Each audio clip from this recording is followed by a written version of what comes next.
One of the great things about India is this tremendous interest in education. People talk about it all the time.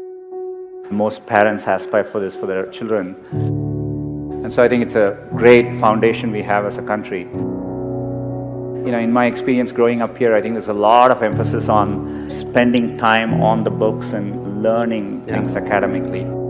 I think there's a lot of pressure to follow set lanes throughout your career. You're in high school, you're thinking about college. A lot of times when I was younger, people would say, this person didn't get into this college or something, and that's the end of the road. I mean, life is so different from that.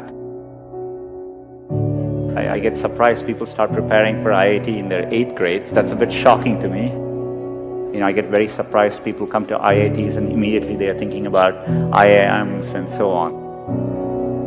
The US, for example, most students don't choose their majors till their final year. So people explore different things and find what they're really passionate about. The way I dealt with these things was try and feel what I really enjoy doing and pursue that. I would do what feels something like you like spending time on. I would use that as a yardstick and not feel the pressure to do what others are telling you to do.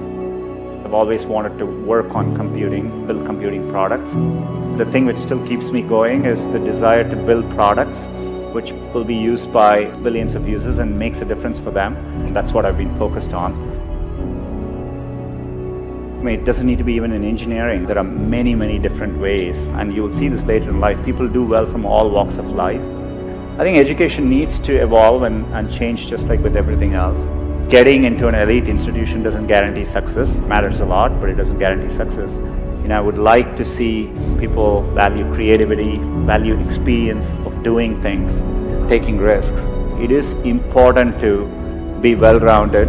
I would encourage people to try different things, take some risks, follow their passions a little bit more, enjoy what you're doing. And what matters most is loving what you're doing and trying to do well at it. So I think if you follow your heart and do what you like, you will always do much better. It's worthwhile taking risks and trying to do something you're really excited by. And if the first attempt you don't do it, you can try again, and things tend to work out in the long run. If you work on really difficult things, you're better off because you have no competition. Others aren't working on that difficult a problem. Even if you fail, you end up doing something great in the process.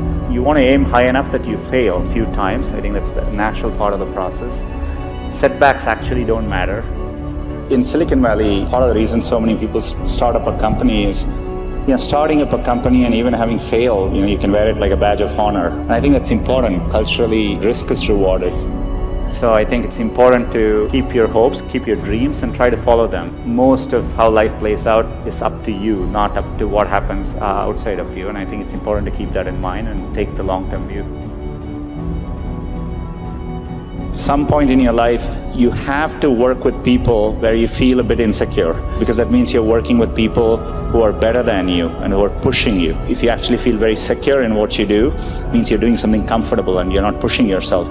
There are many, many times I've felt working with people in a group, am I doing enough? These people seem much better than me, and I think it's an inherent part of learning.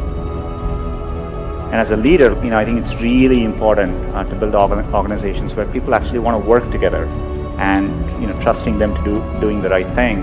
And as a leader, it's less about trying to be successful and more about to make those people successful.